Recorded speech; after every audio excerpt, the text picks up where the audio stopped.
first official appearance came sooner than she expected. A tourism conference crawling with journalists and government officials. A stylist pinned a sleek dress on her, and a makeup artist transformed her tired face into something camera-ready. As they walked into the hall, Rodney's hand slipped around her waist for the first time, firm and practiced. "Smile," he murmured, lips barely moving. "They're watching." Flashbulbs burst like fireworks.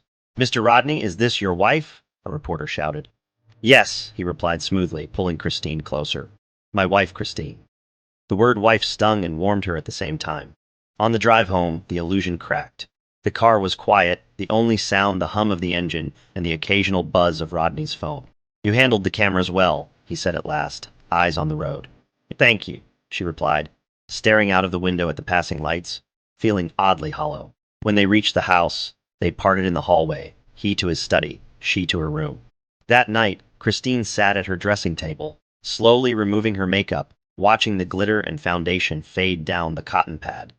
"Whose face is this?" she whispered to her reflection. The girl in the mirror, in a rich man's house, looked nothing like the one who used to count coins at the restaurant.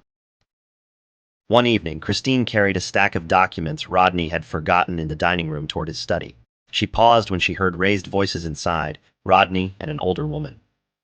"So you married without telling me," the woman snapped. "You think a ring will erase your father's scandal?" Rodney's voice, normally calm, was tight. "I don't owe you an explanation for every move I make, Mum." The word hung in the air. Christine froze, suddenly aware of a family wound she'd never heard about. "You're just like him," his mother said bitterly. "Hiding behind business, using people as shields." Silence followed, then the sound of a chair scraping, footsteps, and the door swinging open. Rodney's eyes widened when he saw Christine standing there with the files.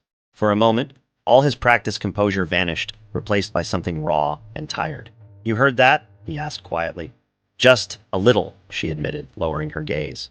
Later that night, she left a cup of hot tea outside his study, knocking gently before walking away. "Christine," he called after a moment. She turned. "Thank you," he said softly, the word heavier than usual. They spoke for a few minutes, about nothing and everything.